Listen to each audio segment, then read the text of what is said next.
வணக்கம். வெள்ளிக்கிழமை ஜூன் மாதம் 26ஆம் தேதி, பராபவ வருஷம் ஆனி மாதம் 12ஆம் தேதி. இன்றைய நட்சத்திரம் விசாகம், திதி வளர்பிறை, துவாதசி, அமிர்த சித்த யோகம் கொண்ட நாள். ராகு காலம் 10:30 மணி முதல் 12 மணி வரை, யமகண்டம் மதியம் 3 மணி முதல் 4:30 மணி வரை, குளிகை நேரம் காலை 7:30 மணியிலிருந்து 9 மணி வரை. நல்ல நேரம் என்கின்ற சுப ஹோரைகள் காலை 6 மணி முதல் 9 மணி வரை, 10 மணி முதல் 10:30 வரை, மதியம் 1 மணி முதல் 3 மணி வரை, மாலை 5 மணி முதல் 6 மணி வரை, இரவு 8 மணி முதல் 11 மணி வரை. இன்றைய கிரக நிலவரம்: ரிஷபத்தில் செவ்வாய், மிதுனத்தில் சூரியன் புதன், கடகத்தில் குரு சுக்கிரன், சிம்மத்தில் கேது, துலாமில் சந்திரன், கும்பத்தில் ராகு, மீனத்தில் சனி. இனி தெரிஞ்சுக்கலாம் வாங்க. 3 கண்கள் கொண்ட அமைப்பு கொண்ட தேங்காய் முக்கண்ணன் சிவபெருமானுக்கு பிரியமானது, அவருக்கு உரியதாக கருதப்படுகிறது. தேங்காய் அர்ச்சனையின் போது அனைத்து கோவில்களிலும் பயன்படுத்துகிறோம். இந்த தேங்காயை உடைத்து அர்ச்சனை அப்போது நடக்கிறது. இதற்கு வேறு ஏதேனும் காரணம் உண்டா? இல்லைங்க, சாமி கும்பிடும்போது தேங்காய், வெத்தலை, பாக்கு, பழம் இதெல்லாம் இருக்கணுங்க. இறைவனுக்கு அர்ச்சனை செய்கிறோம் என்றால் தேங்காயை உடைச்சி வெத்தலை, பாக்கு, பழத்தை வச்சு நைவேத்தியம் பண்ணி தான் பூஜை. மெயின் பூசையே அதுதான். அதனால் எல்லா கோயிலையும் தேங்காய் உடைப்பாங்க அர்ச்சனை செய்தால். அதற்கு என்ன காரணம்னு உங்களை மாதிரி நான் யோசிக்கலை. ராமாபுரம் லட்சுமி வடுகநாதன் அம்மா யோசிக்கிறாங்க, என்ன காரணம், தேங்காயை ஏன் உடைக்க வேண்டும் அப்படின்னு. எனக்கு அந்த யோசனை எல்லாம் வரல. என்னமோ பெரியவங்க சொன்னாங்க உடைச்சி அர்ச்சனை பண்ணணுன்னு, நான் மட்டும் அப்படியே ஃபாலோ பண்ணிகிட்டு இருக்கேன். அவ்வளோதான் வித்தியாசம். வேணால் உட்காந்து யோசிக்கலாம்.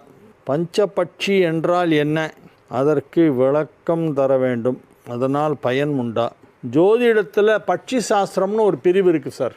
ஜோதிடத்தில் நிறைய உட்பிரிவுகள்லாம் இருக்குது. அதில் பட்சி சாஸ்திரம்னு ஒரு பிரிவு. அது பட்சியை வச்சே சொல்கிறது. இந்தந்த நட்சத்திரத்திற்கு இந்தந்த பட்சி, படுபட்சி அப்படின்னு சொல்லுவாங்க.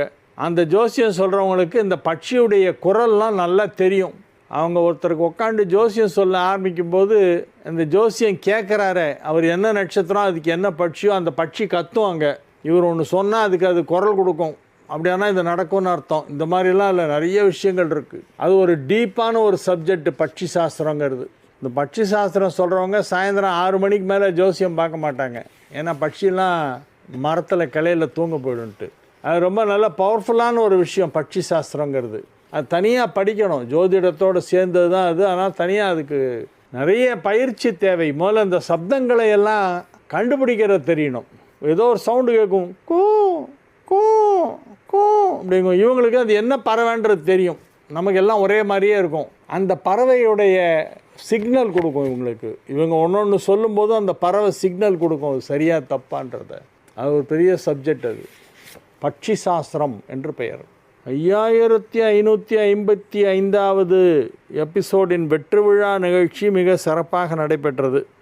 அது இப்போ தான் வருது லெட்டர் நம்ம கைக்கு. தெரிஞ்சுக்கலாம் வாங்க. நேயர்களை மேடையில் அறிமுகப்படுத்தியது ஜீ தமிழ். ஒளிமயமான எதிர்காலம். தொழில்நுட்ப கலைஞர்கள், ஒளிப்பதிவாளர்கள், இயக்குநர்கள், ஒருங்கிணைப்பாளர்கள், மேக்கப் மேன், ஓட்டுநர்கள் என அனைவரையும் மேடைக்கு வரவழைத்து அவர்களை மக்களுக்கு அறிமுகப்படுத்தி, நேயர்களை மேடைக்கு வரவழைத்து அவர்களை எல்லாம் சிறப்பித்து வெகு விமர்சையாக சிறப்பாக செய்து விட்டீர்கள். சரி, அடுத்தது 6000க்கு பண்ணலாம் வாங்க. 6000வது எபிசோடு எப்போ வருதுன்னு பார்த்துட்டு அது பண்ணுவோம். அதே மாதிரியே 27 நட்சத்திரங்கள் என்று பார்த்தால் அஸ்வினி முதல் ரேவதி வரை உள்ள ஒரு சில நட்சத்திரங்களுக்கு உள்ள சிறப்புகள் மற்ற நட்சத்திரங்களுக்கு இல்லாமல் போயுள்ளது. உதாரணத்திற்கு கிருத்திகை மாதம் விசேஷம், ரோகிணி கிருஷ்ணன் பிறப்பு, திருவாதிரை ஆருத்ரா தரிசனம், பூசம் தைப்பூசம், பூரம் ஆண்டாள் வழிபாடு, விசாகம் வைகாசி விசாகம், உத்திரம் பங்குனி உத்திரம் வழிபாடு, சித்திரை சித்ரா பௌர்ணமி வழிபாடு, அவிட்டம் ஆவணி அவிட்டம். ஆண்டுதோறும் திருவோணம் ஓணம் பண்டிகையாகவும் கொண்டாடப்படுகிறது. சதய திருவிழா அன்னாபிஷேகம் வருடந்தோறும் நடைபெறுகிறது. தெரிந்தவரை இதுபோல மீதமுள்ள 16 நட்சத்திரத்திற்கும் ஏதேனும் சிறப்பு உள்ளதா? பி. விஜய பாஸ்கர், வேளச்சேரி விஜயபாஸ்கர் கேட்குறாரு. எல்லா நட்சத்திரத்திற்கும் ஏதாவது ஒரு சிறப்பு உண்டு. ரொம்ப பிரபலமாக இருக்கிறத மட்டும் நீங்கள் குறிப்பிட்டு இருக்கீங்க. பிரபலமாகாத இன்னும் பல விஷயங்கள் இருக்கின்றன. என்னுடைய மாமா ராம்குமார் வயது 34, இன்னும் திருமணம் நடைபெறவில்லை. நீங்கள் கொஞ்சம் எடுத்து சொல்லுங்கள். மிதுன ராசி, புனர்பூச நட்சத்திரம், மிதுன லக்னம், திருமணம் எப்போது நடக்கும்? நன்றி. கண்டிப்பாக ஜி தமிழில் ஒளிபரப்ப வேண்டும். இப்படிக்கு நவனேஷ் நவனேஷ் சிறுவன், 11 வயது சிறுவன். 11 வயசு பையன் எங்கள் மாமாவுக்கு கல்யாணம் ஆகலை, எப்போ கல்யாணம் ஆகும்னு சொல்லுங்கன்னு கேட்குறாரு. அவங்க மாமாவுக்கு வந்து மிதுன லக்னம், மிதுன ராசி, புனர்பூசம். இப்போது குரு வந்து நல்ல பொசிஷனில் இருக்க, 2ல் குரு உச்சமாக இருக்கனால இப்போ இந்த அடுத்த 4 மாதத்திற்குள் உங்களுடைய தாய்மாமாவிற்கு திருமணம் நடைபெறுவதற்கு வாய்ப்பு வலுவாக இருக்கிறது. மும்மரமாக தேட சொல்லுங்கள். ஹஸ்தம் நட்சத்திர பெண் கிடைத்தால் வாழ்க்கை நன்றாக இருக்கும். புனர்பூசத்திற்கு ஹஸ்தம் 10 பொருத்தம். எனவே ஹஸ்த நட்சத்திர பெண் கிடைக்கிறாளா என்று பார்க்க சொல்லுங்கள். ஆரூரா தியாகேசா, திருவாரூர் தியாகராஜர் கோவிலில் உள்ள ருண ரோக சத்ரு விமோச்சனர் மேற்கு பார்த்த சிவலிங்கம் அமாவாசை திங்கட்கிழமைகளில் வழிபாடு செய்து வந்தால் கடன் தீரும், கவலைகள் தீரும், உடனிருப்பாய், உடல் நோய்கள் தீர்ப்பாய், ரிண விமோச்சனரே போற்றி போற்றி. முத்துமாரியப்பன், திருவாரூர். முத்துமாரியப்பன், காமாட்சியம்மன் கோவில் தெரு, திருவாரூர். அவசியம் இதை நீங்கள் வந்து தரிசனம் செய்ய வேண்டும். நான் வரேன். நான் வந்து ஆகஸ்ட் மாதத்தில் கடைசியில் ஒரு கல்யாணம் ஒன்று இருக்குது அங்கே திருவாரூரில், அதுக்கு வருவேன். அப்போ வரும்போது நீங்கள் சொன்ன இந்த சுவாமி தரிசனம் பண்ணுறேன். ஆகஸ்டா செப்டம்பரான்னு தெரில, ஆவணி மாதத்தில் ஒரு கல்யாணம், கண்டிப்பாக நாங்கள் அது வருவேன். அப்போது இந்த சன்னதி தரிசனம் பண்ணுறேன். ஜி தமிழ் தொலைக்காட்சியில் உங்களுக்கு நடத்தப்பட்ட 5555வது எபிசோடுக்கான பாராட்டு விழா மிக மிக மிக சிறப்பாக இருந்தது. வாழ்த்த வயதில்லை, வணங்குகிறேன். அனைவரையும் ஆசீர்வதிக்க வேண்டுமாய் கேட்டுக்கொள்கிறேன். ஹாசிட் என்பதன் பொருள் தெய்வீகம் என்று சொல்கிறார்களே, இது சரியா? நான் இந்த வார்த்தையை கேள்விப்பட்டதே இல்லை சார். ஹாசிட் அப்படின்னு வந்து எனக்கு தெரிஞ்சு தமிழ்லையும் இல்லை, சம்ஸ்கிருதத்துலையும் இல்லை. இது எந்த லாங்குவேஜ்னு முதல்ல கேட்டு சொல்லுங்கள். இப்போ புதுசாக பேர் வைக்கிறாங்க. எந்த மொழிமா அப்படின்னு கேட்டால் லாங்குவேஜ் எல்லாம் தெரியாது சார். நெட்டில் போட்டிருந்தது. என்ன அர்த்தம் அப்படின்னா பியூட்டிஃபுல்னு அர்த்தமா? அப்படி ஒரு அர்த்தமும் இல்லை, அப்படி ஒரு வார்த்தையும் இல்லை. அப்படி ஒரு வேர்டு எந்த லாங்குவேஜ்லேருந்து எடுத்தீங்கன்னு கேட்டால் கூட சொல்ல தெரியல. நீ ஏதாவது ஒரு இந்திய மொழியில் இருக்கணும், ஒன்றா தமிழாக இருக்கணும், இல்லை சம்ஸ்கிருதமாக இருக்கணும். ரெண்டையும் ஆர்ஜினாக வச்சு தான் மற்ற பிற மொழிகளெல்லாம் 18 மொழிகளும் உருவாச்சு. இந்திய மொழிகள் எந்த இந்திய மொழியிலும் இல்லாத ஒரு வேர்டை குழந்தைக்கு பேர் வைக்கிறாங்க. ஹாசிட் அப்படிலாம் ஒன்றுமே இல்லை. ஹாலை பேர் வைக்கணும் அப்படின்ட்டு என்கிட்ட ஒரு குழந்தைக்கு கேட்டிருந்தாங்க சமீபத்தில், பெண் குழந்தை. ஹாலை ஆரம்பிக்கிற மாதிரி பேர் சொல்லுங்கள் சார், ஹா சவுண்டு அப்படின்னா. ஹசிதா அப்படின்னு பேர் வச்சேன். ரொம்ப பிடிச்சிருந்தது அவங்களுக்கு. ஹசிதானாக்க சிரித்த முகத்துடன் இருப்பவள்னு அர்த்தம். ஸ்மைலிங் ஃபேஸாகவே இருக்கிற, எப்போதும் ஸ்மைலிங்லேயே இருக்கிறவங்க, ஒன் ஹூ ஸ்மைல்ஸ் ஆல்வேஸ், அவங்களுக்கு பேர் ஹசிதா. அது பாடல்கள்லாம் ஆதாரம் இருக்குது. ஹசித வதனே அப்படின்னு அம்பாளை சொல்லியிருக்காங்க. அப்படின்னா புன்முறுவல் பூக்கின்ற அம்பிகையே அப்படின்னு அர்த்தம். ஹசித வதனே ஆர்திரஹிருதயே, அதனால் ஹசிதா அப்படின்னு பேர் வச்சேன். அவங்க வந்து இது புது பேராகவும் இருக்குது, நல்லா இருக்குது சார், அர்த்தமும் நல்லா இருக்குது, சிரித்த முகத்தோடு இருப்பவள்ன்ற அர்த்தம் நல்லா இருக்குன்னு சொல்லி சந்தோஷமாக அந்த பேர் இட்டாங்க. பட் இன்றைக்கி இப்போ கேள்வி கேட்டிருக்கிற வந்து ஹாசிட் என்பதன் பொருள் தெய்வீகம் என்கிறார்களே, இது சரியா?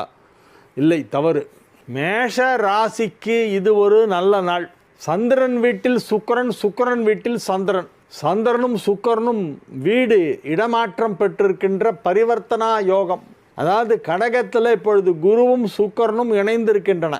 இன்னும் சுக்கிரன் சிம்மத்துக்கு வரல, கடகத்தில் தான் இருக்குது. கடகராசியிலே குருவும் சுக்கிரனும் இணைந்திருக்கும் பொழுது கடகராசிக்கு அதிபதியான சந்திரன் சுக்கிரனின் வீடான துலாமிலே இன்று இருக்கிறது. துலாமில் சந்திரன், கடகத்தில் சுக்கிரன்.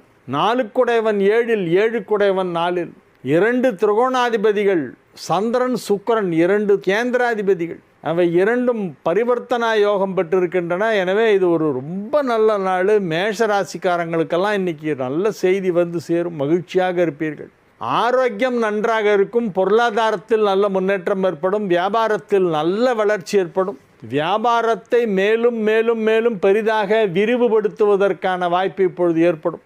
அலுவலகத்தில் பணியாற்றி கொண்டிருக்கின்ற மேஷராசினருக்கெல்லாம் பதவி உயர்வு கிடைப்பதற்கான வாய்ப்பு சற்று அதிகமாகவே காணப்படுகிறது. ஏராளமான முன்னேற்றம் எல்லா விதத்திலும், தொழில், பொருளாதாரம், குடும்ப உறவுகள், ஆரோக்கியம் என அனைத்திலுமே முன்னேற்றம் ஏற்படக்கூடிய நல்ல நாளாக இந்த நாள் விளங்கும் மேஷராசிக்கு. எனவே இது ஒரு சிறப்பான நாள். ரிஷபராசி அன்பர்கள் இன்று மிகுந்த மகிழ்ச்சியுடன் இருப்பார்கள். வெற்றிகரமாக உங்கள் பணிகளை எல்லாம் நீங்கள் செய்து முடிப்பீர்கள். எடுத்த காரியம் எதுவாக இருந்தாலும் அதை முடிக்காமல் விடமாட்டீர்கள். உங்கள் அலுவலகத்திலே உங்களுக்கு மிகப்பெரிய செல்வாக்கு ஏற்படும். அலுவலக பணிகளை அழகாக செய்து முடிப்பீர்கள். இட்ட பணிகளை செய்ததோடு மட்டுமல்லாமல் மேற்கொண்டு சில நல்ல வேலைகளையும் செய்வீர்கள். எனவே உயர் அதிகாரிகள் உங்களை நேசிப்பார்கள், பாராட்டுவார்கள். உங்கள் திறமைகளை அனைவரும் புரிந்து கொள்ளும் விதத்திலே உங்கள் திறமைகள் வெளிப்படும். அந்த திறமைகள் வெளிப்படுவதற்கான சந்தர்ப்பத்தை இறைவன் இன்று உருவாக்கி கொடுப்பான். You will get an opportunity to expose your talent. மிக சிறப்பான நாள், மிக அற்புதமான நாள், மிக மிக நல்ல நாள். மிதுன ராசிக்கு இன்றைய தினம் மிக அற்புதமான நல்ல விஷயங்கள்லாம் நடக்கும். 2ஆம் இடத்தில் குரு சுக்கிரன், இது ஒரு பெரிய யோகம். 2 பெரிய சுபகிரகங்கள் 2ல் வந்து உட்காண்டிருக்கு. உங்களுடைய ராசிக்கு அடுத்த வீடான கடகத்தில் குரு சுக்கிரன் 2ம் ஒன்றா சேர்ந்துருக்கு. இது ஒரு பெரிய அதிர்ஷ்டங்க. சாதாரண அதிர்ஷ்டம் இல்லை, பெரிய அதிர்ஷ்டம். ஏதோ பெரிய அளவிலே நல்லது நடைபெறப் போகிறது. நல்ல விஷயங்கள்லாம் இன்றைய தினம் உங்களுக்கு நடைபெறப் போகிறது. நீங்கள் எதை முயற்சி செய்தாலும் அதில் வெற்றி பெறுவீர்கள். எந்த ஒரு செயலை செய்ய முடிவெடுத்தாலும் அதை செய்து விடுவீர்கள். செய்யலாமா வேணாமா, செய்யலாமா வேணாமா, இப்போ செய்யலாமா அப்புறம் செய்யலாமா, இந்த மாதிரி அந்த ஆம்பிகுவிட்டிங்கிறதே இருக்காது. எடுக்கணும் முடிக்கணும், அவ்வளோதான். எடுப்போம் முடிப்போம் அப்படிங்கிற அந்த ஒரு வேகத்தோடு இன்றைய தினம் செயல்களை முடித்து காட்டுவீர்கள். ஏன்னா அந்த குரு சுக்கிரன் காம்பினேஷனுங்கிறது பெரிய யோகம். 2மே மிதுனத்திற்கு நன்மை செய்யும். குரு 10 குடையவன், சுக்கிரன் 5 குடையவன். 10ஆம் இடம் தொழில் ஸ்தானம், 5ஆம் இடம் பதவி ஸ்தானம். பதவி தொழில் இது 2த்துக்கும் எப்போதுமே ஒரு தொடர்பு உண்டு. இந்த 2 கிரகங்களுமே இப்பொழுது ஒன்றாக இணைந்து மிதுன ராசிக்கு 2ஆம் இடமான கடகத்திலே குரு உச்சம் பெற்று கூடவே சுக்கிரனும் அமர்ந்திருக்கிறது. எனவே நன்மைகள் அதிக அளவிலே நடைபெறுகின்ற நல்ல நாளாக மிதுனத்திற்கு இன்றைய நாள் விளங்கும். கடக ராசிக்கு இன்றைய தினம் மகிழ்ச்சியான நாள். ராசி அதிபதி சந்திரன் 4ஆம் இடமான துலாமில் இருக்கிறது. துலாம் சுக்கிரனின் வீடு. சுக்கிரன் ராசியில் இருக்கிறது. ராசி அதிபதி சுக்கிரன் வீட்டில் இருக்கிறது. சந்திரனும் சுக்கிரனும் இடமாற்றம் பெற்றிருக்கின்ற மிக சிறப்பான பரிவர்த்தனா யோகம், பவர்ஃபுல் பரிவர்த்தனா யோகம். 1-4 குடையவன் பரிவர்த்தனை. அதிலும் சந்திரன் சுக்கிரன் பரிவர்த்தனைங்கிறது கேந்திரங்களிலே ஏற்படுவது என்பது மிக அற்புதமான ஒரு விஷயம். 1 குடையவன் 4, 4 குடையவன் 1. சிம்பிளான விஷயம். ஆனால் அது பெரிய வேலைகளை தான் செய்யும். ரொம்ப வருஷமாக செய்ய முடியாமல் இந்த தடைப்பட்டுக்கிட்டு இருந்த சில விஷயங்கள்லாம் இன்றைக்கி போய் கொஞ்சம் ட்ரை பண்ணிங்கன்னா டக்குன்னு முடிஞ்சிடும். தடைகள் விலகும். செயல் வீரராக நீங்கள் திகழ்வீர்கள். உங்கள் தொழில் எதுவாக இருந்தாலும் சரி, அது சுய தொழிலாக இருக்கலாம், அல்லது வியாபாரமாக இருக்கலாம், அல்லது உத்தியோகமாக இருக்கலாம், அல்லது கான்ட்ராக்ட் பேசிஸில் இருக்கிற வேலையாக இருக்கலாம், அல்லது நிரந்தர உத்தியோகமாக இருக்கலாம், தனியார் துறையாக இருக்கலாம், அல்லது அரசு பணியாக இருக்கலாம். எதுவாக இருந்தாலும் உங்களுக்கு பதவி உயர்வு கிடைக்கும். தொழிலில் உயர்வு ஏற்படுகின்ற நாளாக இந்த நாள் விளங்கும். எனவே இது மிகச்சிறப்பான நல்ல நாள் கடகத்திற்கு. சிம்ம ராசிக்கு இன்றைய நாள் மகிழ்ச்சியான நாள். நல்ல நிகழ்ச்சிகளெல்லாம் நடைபெறும். கலகலப்பாக சிரித்து மகிழ்ந்து பேசி உற்றார் உறவினர்கள் நண்பர்கள் என அனைவரையும் சந்தித்து அவர்களோடு உங்கள் எண்ணங்களை பரிமாறிக்கொண்டு எக்ஸ்சேஞ்ச் பண்ணிப்பீங்க. உங்களுடைய வியூஸ் அவங்ககிட்ட சொல்லுவீங்க, அவங்களுடைய வியூஸை உங்கள்கிட்ட சொல்லுவாங்க. கருத்து பரிமாற்றம் நடைபெறும். மனம் விட்டு பேசக்கூடிய நல்ல நண்பர்களை சந்திப்பீர்கள். மனதில் உள்ளதையெல்லாம் அப்படியே பேச வேண்டுமானால் ரொம்ப நெருங்கிய நண்பராக இருந்தால்தான் பேச முடியும். இல்லைன்னா போய் அதை வேறு விதமாக திரித்து வெளியில் வந்து அதை மாற்றி சொல்லிவிடுவாங்க. ரொம்ப க்ளோஸ் ஃப்ரெண்டாக இருந்தால், பழைய காலத்து ஃப்ரெண்டாக இருந்தால் தோளில் கையை போட்டுட்டு, ஏய் என்னடா ரொம்ப நாளாச்சு பார்த்து எப்படா இருக்கு அப்படின்னு, மச்சி நீ எப்படா இருக்க அப்படின்னு இன்னொரு ஃப்ரெண்டு வருவான். அந்த ஒற்றுமை, அந்த ஒரு இணக்கம் நண்பர்களிடையே இருக்கக்கூடியது எல்லோரிடமும் வராது. எல்லோரிடமும் பேசவும் கூடாது. ஆபத்து இன்றைக்கி இருக்கிற சுச்சுவேஷனில். நம்மளுடைய எண்ணங்களை வெளிப்படையாக பேச வேண்டுமானால் நம்மோடு பல வருடங்களாக நெருங்கி பழகி கொண்டிருக்கின்ற நண்பர்கள் இருந்தால்தான் முடியும். இன்றைய தினம் அப்படிப்பட்டவர்களை சந்தித்து அவர்களோடு பேசுவீர்கள். அதிலே உங்களுக்கு ஒரு பெரிய சந்தோஷம் கிடைக்கும். ரொம்ப நாளைக்கு அப்புறம் பழைய நண்பர்களை எல்லாம் சந்திப்பீர்கள். அவர்களோடு மனம் விட்டு பேசுவீர்கள். வியாபாரம் சிறப்பாக நடைபெறும். உத்தியோகத்தில் நல்ல முன்னேற்றம் ஏற்படும். சுப விரயங்கள் ஏற்படுகின்ற நேரம். விரயஸ்தானமாகிய 12ஆம் இடத்திலே குரு உச்சம் சுக்கிரனும் இணைந்திருக்கிறது. குரு சுக்கிரன் சேர்க்கை கடகத்தில். எனவே சுப விரயங்கள் ஏற்படும். அது சந்தோஷத்தை கொடுக்கக்கூடிய நல்ல சுப விரயமாக இருக்கும். கன்னி ராசிக்கு இன்றைய நாள் நல்ல நாள். 10ஆம் இடத்தில் சூரியன் புதன், 11ஆம் இடத்திலே குரு சுக்கிரன். இந்த 2 பேருமே 10ல் இருக்கிற சூரியன் புதன், 11ஆம் இடத்தில் குரு சுக்கிரன், இவை எல்லாமே உங்களுக்கு நன்மை செய்யக்கூடிய விதத்திலே அமைந்திருப்பதால் அதிக நன்மைகள் நடைபெறும் என எதிர்பார்க்கலாம். கன்னி ராசிக்கு இன்னைக்கு நல்ல நாள். சர்வசாதாரணமாக பெரிய பெரிய வேலைகளை எல்லாம் செய்து விடுவீர்கள். உங்களுக்கே தெரியாது இது இவ்வளோ கஷ்டமான வேலைன்னே தெரியாது. நீங்கள் போவீங்க, ஏதோ பண்ணுவீங்க, வருவீங்க, மற்றவங்க பார்த்து ஆச்சரியப்படுவாங்க. ஏன்னா இவ்வளோ பெரிய ஒரு விஷயத்தை எஃபர்ட்லெஸ்ஸாக பண்ணிட்டு வந்துட்டார் அப்படின்னு.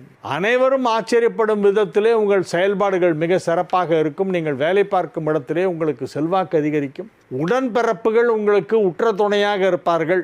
உடன் பிறந்தவர்களெல்லாம் உங்களுக்கு உறுதுணையாக இருக்கக்கூடிய ஒரு நல்ல நாளாக இந்த நாள் விளங்குகிறது. துலா ராசிக்கு இன்றைய நாள் மகிழ்ச்சியான நாள். 8ல் செவ்வாய், 9ல் சூரியன் புதன், 10ல் குரு சுக்கிரன், 11ல் கேது, ராசியில் சந்திரன்.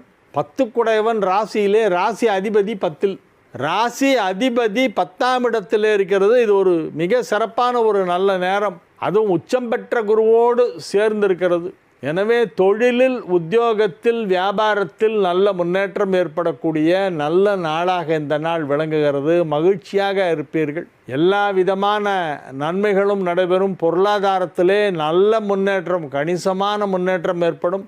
தனஸ்தானமாகிய 2ஆம் இடத்தை ஸ்தானாதிபதி செவ்வாய் பார்க்கிறது. தனகாரகனாகிய குரு பார்க்கிறது.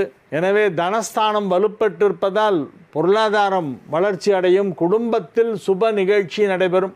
குடும்பத்தில் சுப நிகழ்ச்சி நடைபெறுகின்ற நல்ல நாள்.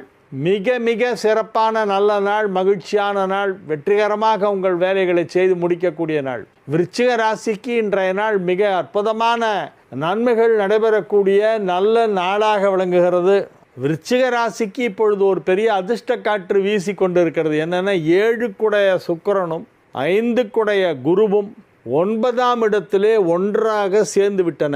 9th ஹவுஸ் 9ஆம் இடத்தில் குரு சுக்கிரன் காம்பினேஷன். விருச்சிக ராசிக்கு குரு 5ஆம் வீட்டிற்கு அதிபதி 5th லார்ட். சுக்கிரன் 7ஆம் வீட்டிற்கு அதிபதி 7th லார்ட். 5, 7 குடையவர்கள் 9ல் வந்து ஒன்று சேர்ந்தது ஒரு பெரிய யோகம். இதனால் என்ன நடைபெறும்? உங்களுடைய வயதிலே, இந்த வயதில் உங்களுக்கு என்ன நடந்தால் நல்லதோ அதெல்லாம் நடக்கும். சிறுவர்களாக இருந்தால் கல்வியிலே முன்னேற்றம் ஏற்படும். இளைஞர்களாக இருந்தால் திருமணம் நிச்சயமாகும். வியாபாரிகளாக இருந்தால் வியாபாரத்திலே பெரிய பொருளாதார வளர்ச்சி ஏற்படும். உத்தியோகஸ்தர்களுக்கு அலுவலகத்தில் பெயர், புகழ், செல்வாக்கு, பதவி உயர்வு போன்றவை கிடைக்கும். குடும்பத் தலைவிகளுக்கு இப்பொழுது இல்லத்திலே மதிப்பும் மரியாதையும் அதிகரிக்கும். இல்லத்து பணிகளை இனிதே நிறைவேற்றுவீர்கள். அனைத்து வேலைகளையும் செய்வதற்கு ஏற்றாற்போல் அதற்கு தேவையான நிதி நிலவரம் கையிலே இருக்கும். அனைத்து விதமான நன்மைகளும் நடைபெறக்கூடிய நல்ல நாளாக இந்த நாள் விருச்சிகத்திற்கு விளங்குகிறது. தனுசு ராசி அன்பர்கள் இன்று மகிழ்ச்சியாக இருப்பார்கள். தனுசுக்கு இப்பொழுது நேரம் நல்ல நேரம். ராசி அதிபதி உச்சமடைந்திருக்கிறது. ராசி அதிபதி உச்சமடைந்ததோடு மட்டுமல்லாமல் பிற கிரகங்களும் நல்ல நிலையிலே அமைந்திருக்கின்றன. எனவே ஏராளமான நன்மைகள் நடைபெறுவதற்கான வாய்ப்புகள் வலுவாக காணப்படுகின்றன. கிரக நிலவரங்கள் என்ன சொல்கின்றன என்று கேட்டால், எல்லா நன்மைகளும் நடைபெறும் நல்ல கிரக நிலவரம் அமைந்திருக்கிறது என்பதை அந்த கிரகங்களே சொல்லுகின்றன. 11ஆம் இடத்திலே சந்திரன் இருப்பதால் எடுத்த காரியம் அனைத்தும் வெற்றி. பெரும்பாலான கிரகங்கள் நல்ல நிலையிலே அமைந்திருக்கின்றன. எனவே இது ஒரு நல்ல நாள். வியாபாரத்தில் புதிய தொடர்புகள் கிடைக்கும். வியாபாரத்தை விரிவுபடுத்துவதற்கான புதிய பிளாட்ஃபார்ம் உருவாகும். எப்படியெல்லாம் இந்த தொழிலை இன்னும் சிறப்பாக செய்யலாம், எப்படியெல்லாம் இன்னும் பெரிதாக செய்யலாம், எப்படி இன்னும் அதிக பணம் சம்பாதிக்கலாம் என்பதற்கெல்லாம் ஆலோசனை கூறுகின்ற ஒரு குழு உங்களுக்கு தெரிய வரும். அந்த குழுவில் போய் நீங்களும் இணைவீர்கள். ஒரு குரூப்பு, அவங்க இந்த குறிப்பிட்ட தொழிலுக்காக சில வாட்ஸ்அப் குரூப்பெல்லாம் வச்சுருப்பாங்க. அதில் உங்களையும் சேர்த்துக்குவாங்க. அது மூலிமா உங்களுக்கு you will develop your contacts will widen. எனவே உங்களுக்கு இது ஒரு பெரிய முன்னேற்றத்தை ஏற்படுத்தக்கூடிய ஒரு நல்ல மாற்றம் தொழிலிலே இப்பொழுது ஏற்படுகிறது. மகர ராசிக்கு இன்றைய நாள் மகிழ்ச்சியான நாள். ராசிக்கு 7ஆம் இடத்திலே குருவும் சுக்கிரனும் இணைந்து ராசியை பார்த்து கொண்டிருப்பது ஒரு பெரிய யோகம். குருவும் சுக்கிரனும் 7இல் இணைந்து ராசியை பார்க்கின்றன. எனவே நன்மைகள் எவ்வளவு நடைபெறும் என்று அளவிட்டு சொல்ல முடியாது, அளக்க முடியாத மிகப்பெரிய நன்மை இப்பொழுது நடைபெறப் போகிறது. எண்ணில் அடங்கா நன்மைகளெல்லாம் நடைபெறுகின்ற நல்ல நாளாக இந்த நாள் விளங்கும். இறையருள் கைகூடும், குலதெய்வத்தின் அருள் கிடைக்கும். ஒரு சிலர் குலதெய்வத்தின் கோவிலுக்கு திடீரென புறப்பட்டு சென்று விட்டு வருவார்கள். சென்று விட்டு வந்தவுடனே ஒரு நற்செய்தி தயாராக காத்து கொண்டிருக்கும். நீங்கள் ரொம்ப நாளாக முயற்சி பண்ணி நடக்காத வேலை இப்போ நடக்கும். மிகவும் அதிகமாக அதுக்கான நேரத்தை ஒதுக்கி எஃபர்ட்ஸ் போட்டு அப்பவும் இன்னும் ரிசல்ட் கிடைக்கல அப்படிங்கிற மாதிரி ஏதாவது இருந்ததுன்னா அதுக்கு இப்போ நல்ல ரிசல்ட் கிடைக்கும், பாசிட்டிவ் ரிசல்ட் கிடைக்கும். எனவே இது ஒரு நல்ல நாள். கும்பராசிக்கு இன்றைய நாள் மிக சிறப்பான நன்மைகள் நடைபெறுகின்ற நல்ல நாள். 5ஆம் இடத்திலே சூரியன் புதன் சேர்க்கை என்பது ஒரு பெரிய யோகம். 5ஆம் இடத்தில் இணைந்துள்ள சூரியன் புதன், 5க்குடைய புதன் 5லேயே ஆட்சியாக இருக்கிறது. எனவே பதவி திடீர்னு உங்களுக்கு கூப்பிட்டு கொடுப்பாங்க. உங்கள் மேலதிகாரிகள், உங்கள் அலுவலகத்திலே உள்ள மேலதிகாரிகளிடமிருந்து இன்று ஒரு செய்தி வரும். அது என்ன செய்தி என்றால், உங்களுக்கு தலைமை பொறுப்பு வழங்கப்படுவதாக ஒரு செய்தி வரும். தலைமை செய்தி, தலைமை பொறுப்பு, அது பற்றிய செய்தி. You will be promoted. உங்களை உயர்ந்த நிலைக்கு உங்கள் நிறுவனம் எடுத்து செல்லும். உங்களுக்கு அதிக பொறுப்புகளை வழங்குவார்கள். எனவே நீங்கள் இப்பொழுது மகிழ்ச்சியாக இருப்பீர்கள். வெற்றிகரமாக உங்கள் பணிகளை செய்து முடிக்கக்கூடிய நல்ல நாளாக இந்த நாள் விளங்கும். மீன ராசிக்கு இன்றைய தினம் சந்திராஷ்டமம் இருக்கிறது. எனவே புதிய முயற்சிகளில் இறங்க வேண்டாம், அதிகமாக பேச வேண்டாம். பிற கிரகங்கள் நல்ல நிலையிலே இருப்பதால் நன்மைகள் ஒரு புறம் நடந்து கொண்டே இருக்கும். ஆனால் பேச மட்டும் கூடாது. எது நடந்தாலும் வேடிக்கை பார்த்து கொண்டிருக்க வேண்டும். சைலண்ட் ஸ்பெக்டேட்டராக இருந்து வேடிக்கை பார்த்து கொண்டிருப்பது தான் இன்றைய தினம் நீங்கள் செய்யத்தக்க செயலாகும். இறையருள் கைகூடும். மயில்வாகனனை பிரார்த்தனை செய்து கொள்ளுங்கள். வர்ற சனிக்கிழமை பிரதோஷம், சனிப்பிரதோஷம். இந்த வாரம் சனிக்கிழமை சனிப்பிரதோஷம் வர்றது ரொம்ப விசேஷமான சனிப்பிரதோஷம். அதனால் அந்த பிரதோஷத்தன்னைக்கு நாம் ஏதாவது ஒரு பெரிய சிவன் கோயிலுக்கு சென்று சிவபெருமானையும் நந்தியம்பெருமானையும் தரிசனம் செய்துவிட்டு வரலாம். அதற்கு திட்டமிடுவோம். பிரபலமான புகழ்பெற்ற பெரிய சிவன் கோவில் ஏதாவது ஒன்றுக்கு வர சனிக்கிழமை போகணும். சாயந்தரம் பிரதோஷத்துக்கு எங்கே போகலான்னு யோசித்து திட்டமிட்டு முடிவு செய்யுங்கள். வாழிய செந்தமிழ், வாழ்க நற்றமிழர், வாழிய பாரத மணித்திருநாடு. வந்தே மாதரம், வந்தே மாதரம், வந்தே மாதரம். மீண்டும் நாளை நிகழ்ச்சியிலே உங்களை சந்திக்கும் வரை உங்களிடமிருந்து விடைபெற்றுக் கொள்வது உங்கள் வழிகாட்டி ஜோதிடர் கலைமாமணி ஹரிகேச நல்லூர் வெங்கட்ராமன்.